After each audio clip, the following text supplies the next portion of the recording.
Hola, espero que estén bien. Bueno, mi nombre es Facundo Di César, para los que no me conocen. Vamos a dar inicio a la clase número 13, que es la segunda parte de los síndromes geriátricos. Hoy vamos a hablar de estos temas: sarcopenia, inestabilidad y caídas, inmovilidad y úlceras por presión. Bueno, la sarcopenia lo considera un síndrome geriátrico porque es una enfermedad de etiología multifactorial, tiene una alta prevalencia en el adulto mayor y conlleva una pérdida importante de la capacidad funcional, que a su vez condiciona una dependencia progresiva. El término sarcopenia es un término relativamente joven, lo introdujo este señor, Irwin Rosenberg, en el año 1989, y constituyó en su momento un neologismo que proviene del griego, que significa sarx, carne, y penia, pérdida, y utilizó este término para describir la disminución de la masa muscular asociada al proceso del envejecimiento. Rosenberg es un médico nutricionista de la Universidad de Tufts de Boston, en Estados Unidos, y él ha estudiado sobre la nutrición, la actividad física, el envejecimiento activo y saludable. Bueno, así entonces que gracias a este hombre estadounidense se empezó a hablar de sarcopenia, por lo cual es relativamente nuevo este tema dentro de la geriatría. Nuevo en cuanto a su conocimiento, diagnóstico y tratamiento. Desde la definición de Rosenberg han aparecido varias definiciones. Las que hablaban exclusivamente de la cuantificación de la masa celular son las que llamamos las definiciones clásicas. Pero en los últimos años, las clasificaciones comenzaron a tener en cuenta la función y la fuerza muscular.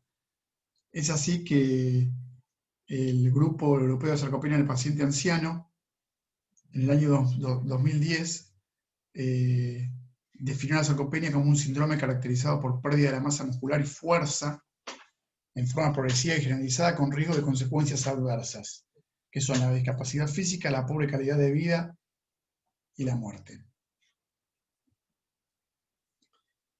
En el año 2010, el Grupo Europeo de Sarcopenia utiliza unos criterios y dice que para que alguien tenga sarcopenia debe tener una masa muscular baja o una menor fuerza muscular o un menor rendimiento físico. O sea, con dos de estos criterios, estando el primero siempre, se hace el diagnóstico de sarcopenia. Si llegan a estar los tres criterios, es una sarcopenia grave. Después, en el año 2018, el Grupo Europeo de Sarcopenia se vuelve a reunir y considera a la fuerza muscular como el mejor parámetro para predecir las reacciones adversas. Entonces, así que pasamos de ser lo más importante la masa muscular a ser lo más importante la fuerza muscular. Y bueno, nuevamente, el Grupo Europeo en el año 2018 remarca que la sarcopenia se asocia con un riesgo alto de caídas, fracturas, disminución de la capacidad física y mortalidad. Y vuelve a remarcar que el parámetro primario es la cantidad de fuerza muscular, que es la que predice estos efectos adversos que acabamos de ver. Bueno, en la etiología, sabemos que en la sarcopenia hay una atrofia selectiva de las fibras musculares tipo 2. Esto es normal con la edad. A medida que la persona va envejeciendo, estas fibras, como dije, tienen una atrofia selectiva, y existen otras fibras que son las de tipo 1, que son las que más se conservan con el paso del tiempo. Después, hay otros factores importantes que están asociados con la sarcopenia, y son la herencia genética, el estado nutricional, la actividad física y los cambios hormonales. Bueno, ¿cómo podemos diagnosticar la sarcopenia? Bueno, según cuál de los criterios evaluemos. Tenemos métodos diagnósticos para la masa muscular, para la fuerza muscular o para la función o rendimiento físico. Acá vemos los métodos para diagnosticar la masa muscular. Existe la tomografía o la resonancia magnética, que es el método más caro, se usa sobre todo para investigación, no lo vamos a usar en el consultorio, demasiado caro para utilizar este método. Hay otros métodos más baratos, por ejemplo, el que está a la derecha, que es la impedancia bioeléctrica. Y este método es un método barato que consiste en medir la resistencia que un cuerpo pone al paso de la corriente. De esta forma se puede calcular la cantidad de grasa y músculo que tiene una persona. Este método no se puede realizar en personas que tienen marcapasos. Después tenemos otro método abajo a la izquierda. Tenemos la energía dual de rayos por absorcimetría, que también se lo denomina densitometría. Con este método se puede medir la masa muscular, pero el uso habitual que hacemos es para medir la densidad ósea. Después, el método más barato y más fácil para tener una aproximación de la masa muscular son las medidas antropométricas. Por ejemplo, se puede medir la circunferencia de la pierna en la pantorrilla, ¿no? Y según el tamaño, si tiene menos de 31 centímetros, por ejemplo, uno podría decir que tiene riesgo de tener sarcopenia.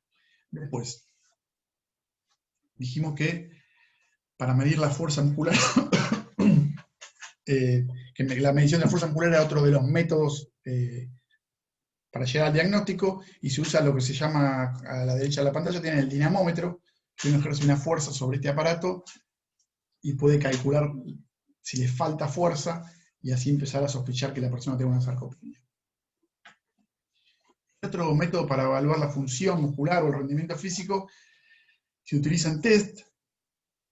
Hay un test que objetiva la velocidad de la marcha. Este se hace recorriendo una distancia de 4 o 6 metros. Y la velocidad de la marcha para este grupo etario, para los adultos mayores, tiene que ser mayor a 0,8 metros por segundo, tienen que recorrer.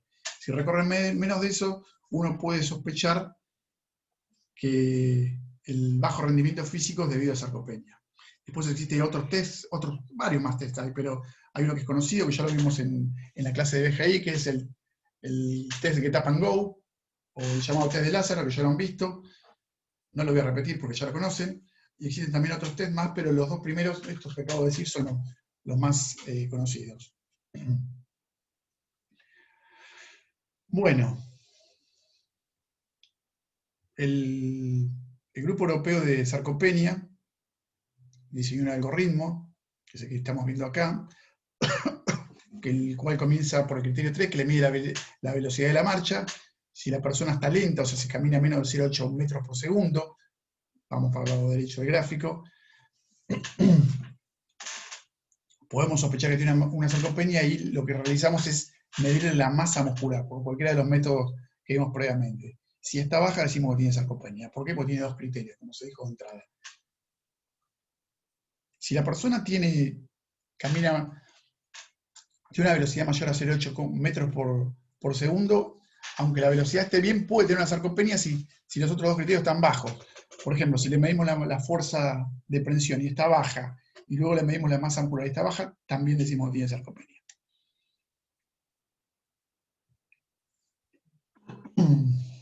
Bueno, la prevención y el tratamiento para la sarcopenia se aconseja realizar actividad física, sobre todo ejercicio de resistencia, y es muy importante una intervención nutricional. Tiene que haber una adecuada ingesta proteico-calórica. Esto es lo principal, tanto para la prevención como para el tratamiento, porque no hay ningún fármaco que haya sido eficaz para esta afección. Bueno, pasamos al otro tema, la inestabilidad. Como sabemos, la inestabilidad está asociada a las caídas, que las vamos a ver posteriormente. La inestabilidad es la incapacidad de mantener el control postural, entendiendo este como la capacidad de mantener el centro de gravedad dentro de la base de sustentación. La inestabilidad tiene una alta prevalencia en el adulto mayor y tiene un gran impacto en la calidad de vida. La inestabilidad, cuando se asocia con caídas, como lo dije previamente, y la presencia de estos factores son una causa frecuente de institucionalización, por lo cual vamos a tener que prestar mucha atención a los adultos mayores que tengan esta afección, esta patología. Bueno, con el envejecimiento, los cambios que se ven en la marcha, los cambios generativos son los siguientes. Hay como se ve en el gráfico, una cifosis, que es la curvatura de la parte superior de la columna vertebral que se pone convexa. Esto trae como consecuencia una disminución de la estatura. Podemos ver que hay un menor balanceo de los brazos cuando camina el adulto mayor. Tiene una disminución de la velocidad y la fuerza también. Flexiona menos las rodillas. Dan pasos cortos y a veces arrastran. Y tiene la base de sustentación ensanchada. Todas estas características hacen que a menudo sea difícil distinguir entre una marcha normal y una patológica en el adulto mayor. Así que va a ser importante que lo conozcamos bien esto. Después, los trastornos del equilibrio social de la edad, como dice ahí el gráfico, se llaman presbiastasia.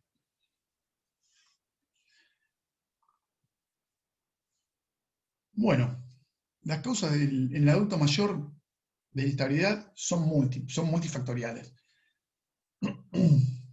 Tenemos alteraciones en los receptores involucrados en el sistema del equilibrio, ya sea para la visión o los receptores vestibulares. Hay alteraciones en la ejecución motora, tanto en el control postular como en la marcha. Esto puede verse en patología musculoesquelética como en la sarcopenia. Puede estar asociado a patología neurológica como enfermedad de Parkinson, ACV, etc. Se asocia también a déficit cognitivo. Y una causa frecuente también de inestabilidad, que es muy frecuente, por eso está marcada ahí abajo, es el abuso de psicofármacos. Eso es causa frecuente de inestabilidad.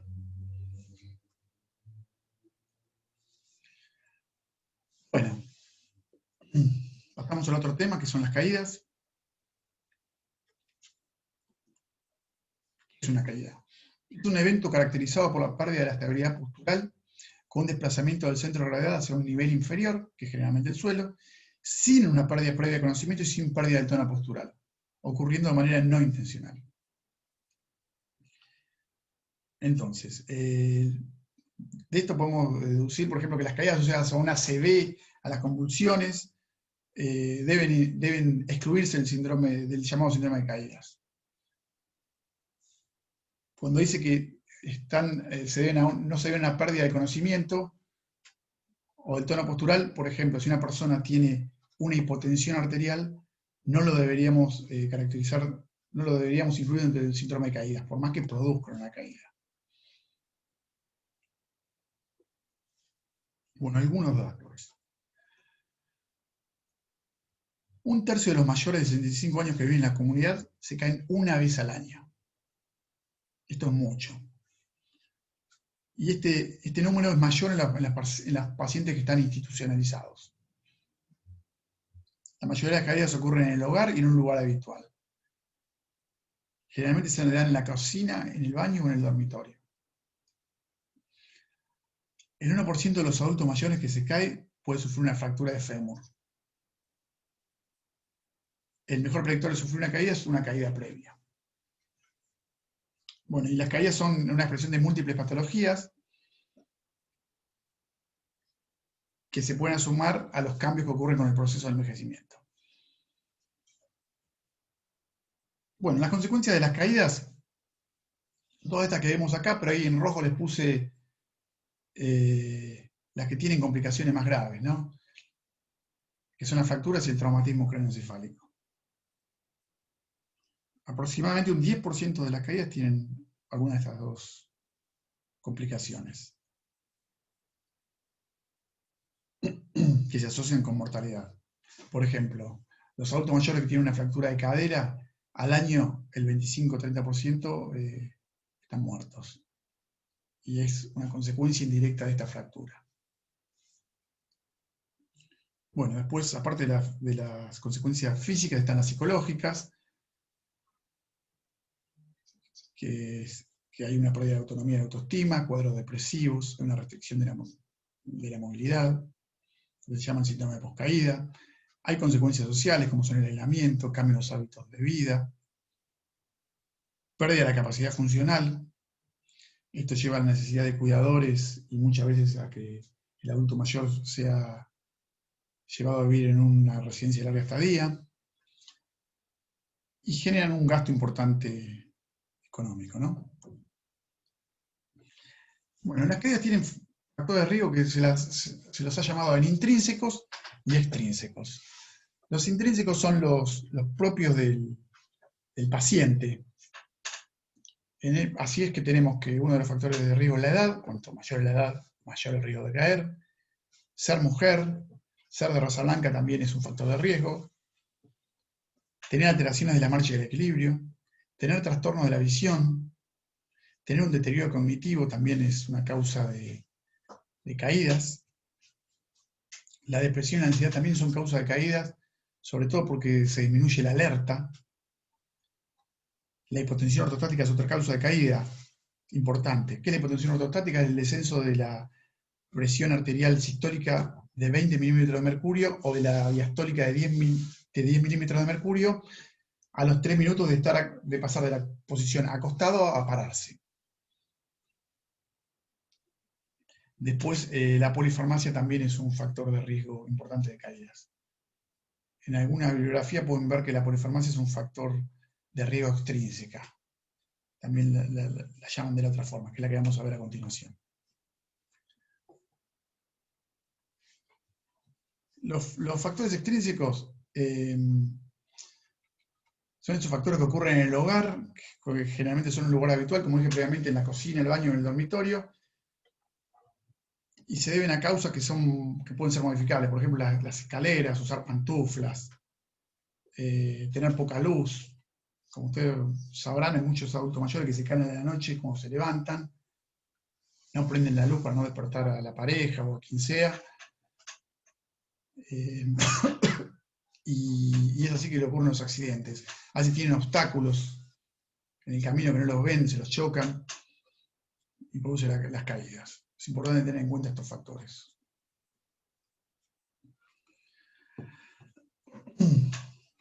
El tratamiento de las caídas es multidisciplinar, como puse ahí abajo en la diapositiva. Como todos los síndromes geriátricos, son multidisciplinares. Acá, por ejemplo, vemos que se puede evaluar, vamos a mirar por arriba, el área neuromuscular, con los test que vimos antes, el test de velocidad de la marcha, Get Up and Go. Se puede usar el de Tinetti, que ya lo habíamos visto en la BGI también. Esto lo puede realizar el médico. Después, las causas médicas, como marea, problemas visuales, también muchas veces interviene el médico. También interviene el terapeuta ocupacional, por ejemplo, buscando los riesgos ambientales, lo que dijimos hoy, las causas extrínsecas, sobre todo. También hay que con el médico, el personal de salud, interviene buscando las causas cardiovasculares, buscando la hipertensión ortostática, los síncopes vasovagales, etc. Bueno, ustedes recuerden de esta diapositiva, lo importante acá es que el tratamiento es multidisciplinar. Y para terminar, les dejo una frase de Gabriel García Márquez, que fue un escritor colombiano, que fue Nobel de Literatura, que dijo que la vejez viene con la primera caída y la muerte con la segunda. Esta frase nos sirve para recordar que, bueno, que luego de una primera caída suele haber una segunda, el mayor predictor, como dijimos previamente, de una caída es haber tenido una caída previa, por lo cual es importante la prevención, y que las caídas, esta frase nos sirve también para ayudarnos a recordar que las caídas se asocian con una alta mortalidad. Bueno, vamos a ir pasando al tema de inmovilidad.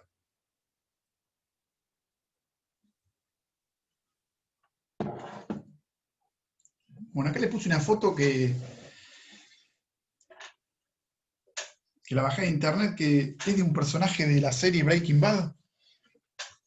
Se llamaba Héctor Salamanca, para quien vio la serie, que estaba postrado en silla de ruedas. Bueno, arrancamos con el tema. La inmovilidad es el descenso de la capacidad para desempeñar actividades de la vida diaria por deterioro de las funciones motoras. La inmovilidad puede ser relativa o absoluta. La relativa es el sedentarismo, pero con capacidad de movilizarse.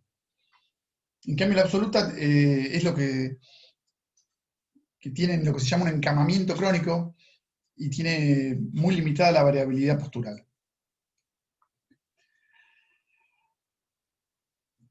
También existe lo que se llama el síndrome de inmovilidad, que es la definición que está ahí, que este, como sabemos, es siempre multifactorial y puede ser potencialmente reversible y prevenible. Así que la inmovilidad tiene una alta mortalidad. Sepamos que casi un 20% de los mayores de 65 años presentan dificultades para movilizarse sin ayuda. Y hasta un 50% de los mayores de 75 tienen problemas para salir del domicilio. Bueno, esta mortalidad hace que muchos de estos adultos mayores sean institucionalizados y que requieran de cuidadores también, que como van a ver en otra clase, es importante cuidar a los cuidadores. Por eso está esto en la diapositiva. ¿Cuáles son las causas de inmovilidad? La falta de fuerza o debilidad, la rigidez, el dolor. Por ejemplo, hay muchos pacientes que no se mueven por dolores, dolor en cualquier lado. Desde una artrosis de cadera que ocasiona gran dolor y los lleva a quedarse cada vez más quietos, hasta cualquier otra más. Las alteraciones del equilibrio, personas que se caen por problemas de equilibrio, después ya no se quieren mover, o por problemas psicológicos. Las complicaciones de la inmovilidad se pueden definir en tres tipos: orgánicas, psicológicas y sociales. Dentro de las complicaciones orgánicas, bueno, que son todas estas que están acá, que están en los distintos sistemas cardiovascular, musculoesquelético, la más importante y la más frecuente es la aparición de las úlceras por presión. Esa es la que quiero que se acuerden. Y vamos a tener un tema de esto, ¿no? Después, las complicaciones psicológicas son trastornos depresivos, el delirium o síndrome confusional agudo, van a tener una clase de eso, el síndrome de incapacidad aprendida y el miedo a caer. Las complicaciones sociales son el aislamiento, la disminución de la autoestima, la incapacitación en el autocuidado y la institucionalización. Bueno, aquí tenemos que prestar atención e identificarlos para tratar de evitar la inmovilidad. El anciano mayor frágil, que es el de la izquierda, y el adulto mayor sedentario. Estos son los grupos más importantes que debemos prestar mucha atención. Y hay que evaluarlos periódicamente. Y además de estos tipos de personas, hay que evaluar a todas las personas que han sido recientemente dadas de alta, a personas adultos mayores, por supuesto, por la cantidad de días en cama que han estado en un hospital, de alta hospitalaria. Bueno, la prevención. La mejor medida preventiva, por supuesto, es el ejercicio físico. El ejercicio físico mejora la fuerza muscular y de esta forma mejora la deambulación e incrementan la masa ósea.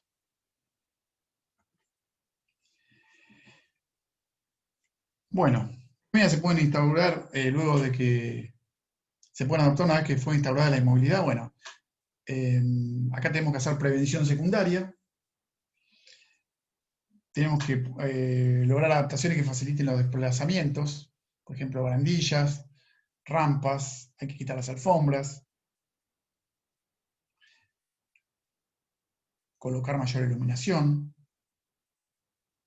Después se pueden utilizar ayudas técnicas, como ahí vemos los canadienses, andadores, y hay que estimular independencia de las actividades básicas e instrumentales de la vida diaria. Bueno, el tema anterior está terminado y arrancamos con el otro que está muy relacionado, que son las úlceras por presión. Una úlcera por presión muestra una lesión de origen isquémico, localizada en la piel y tejidos subyacentes, con pérdida de sustancia cutánea producida por presión prolongada o fricción entre dos planos duros.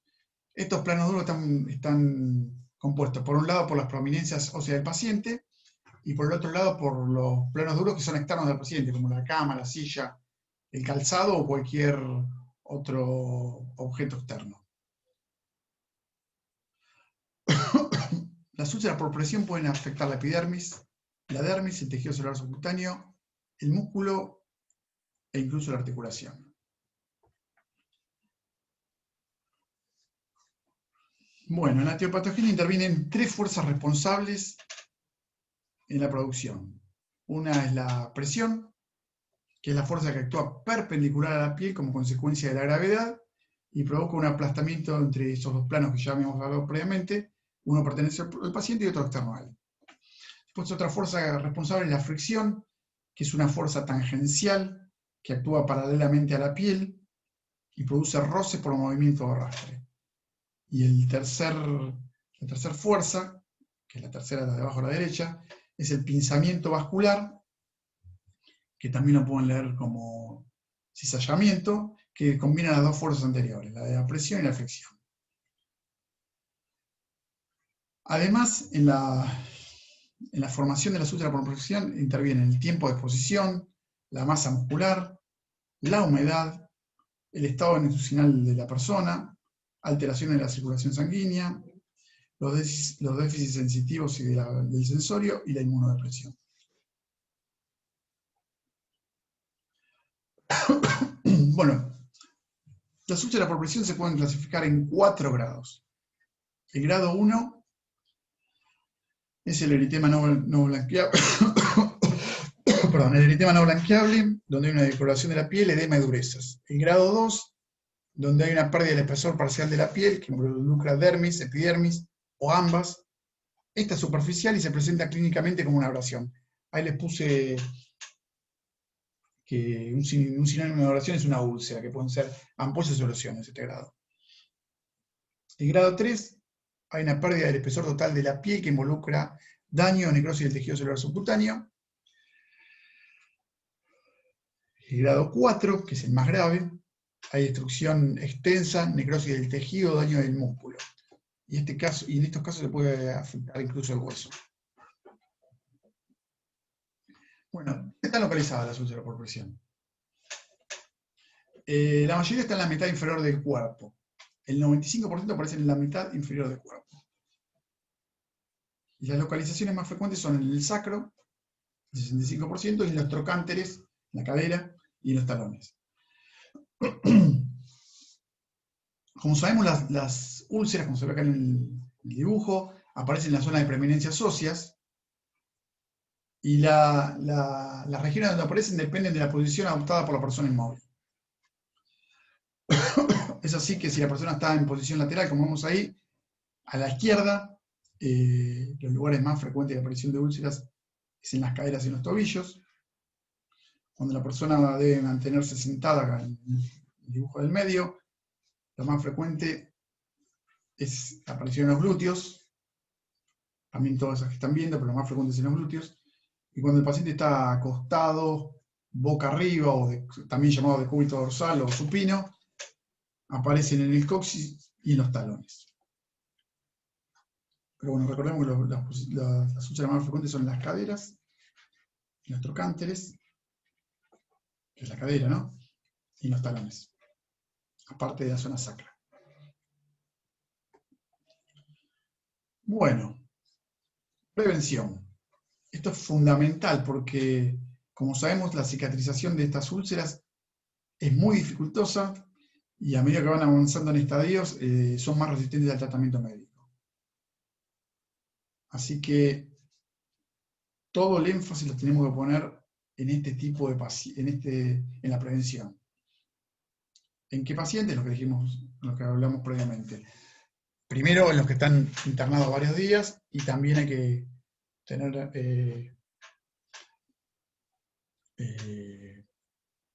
buscarlo en el paciente frágil y en el sedentario.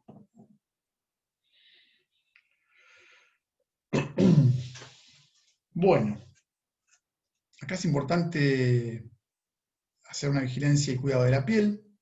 Esto se hace sobre todo el paciente hospitalizado, ¿no? Hay que tener un cuidado importante en el manejo de la humedad. Hay que también vigilar la presión. Por eso son importantes los cambios posturales.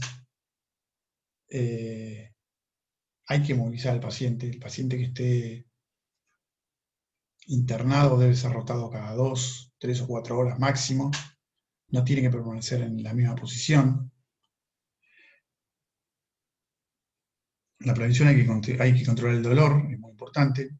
Hay que valorar el estado nutricional. Pensemos que estos pacientes muchas veces que están postrados tienen muy mal estado nutricional, que esto favorece la aparición de las úlceras por presión. Y debemos hacer úlceras, educación sanitaria. En internación se usan escalas para identificar los factores de riesgo. Esto debe hacerse apenas entran, apenas ingresan. Hay una escala que es conocida, que no la tienen que saber ahora, que es la escala de Braden, pero bueno, para que tengan una noción, que se miran varios puntos, la percepción del paciente, si está con humedad, qué actividad tiene, si se mueve, no se mueve, estado nutricional, y también se ve las causas que producen la presión o la formación de la úlcera, como son la fricción y el deslizamiento. Son las complicaciones de las úlceras por presión. Bueno, en primer lugar, las infecciones. Hay muchos tipos de infecciones que se producen como consecuencia de la aparición de una úlcera. Es muy conocida la aparición de miasis. No sé si ustedes saben que la miasis es una enfermedad parasitaria ocasionada por las larvas de la mosca, que se ven clínicamente como unos gusanos, que son muy frecuentes verlos en los pacientes que tienen estas úlceras. Hay otro tipo de infecciones, como pueden ser las infecciones de partes blandas, faucitis necrotizantes, osteomielitis, como se infecta el hueso, pueden aparecer fístulas, puede haber incluso sepsis, que es la infección diseminada a partir del sitio de origen. Después puede haber otros tipos de complicaciones que son metabólicas y vasculares, que estos pacientes suelen presentar anemia, hipoalbuminemia, albuminemia baja, que es por pérdida de proteínas por la misma úlcera, afección de los glóbulos blancos, etc. También hay figura cancerización, y esa es una situación muy rara. Yo nunca la vi, pero está descrito en los libros. Estos pacientes suelen tener depresión como consecuencia de la afección. Suelen tener dolor, que eso deteriora la calidad de vida mucho. Y otra, la complicación más temida y la más grave es el óbito, por supuesto, ¿no? Y se asocian a cuadros sépticos, a muertes. Un paciente que tiene una infección, una úlcera que está sobreinfectada, tiene una mortalidad que puede llegar al 50-70%. Bueno, el tratamiento de las úlceras por presión no lo tienen que saber, pero a grandes rasgos podemos decir que las de grado 1 y 2 son de tratamiento médico, donde hay que realizar medidas higiénicas, se hacen curaciones locales, tópicas, y es fundamental el control de decúbitos, la rotación. Las úlceras de grado 3 y 4, aparte del tratamiento médico, debe realizársele un tratamiento quirúrgico. Bueno, esto es todo. Cualquier duda, consultan por el campus. Nos vemos.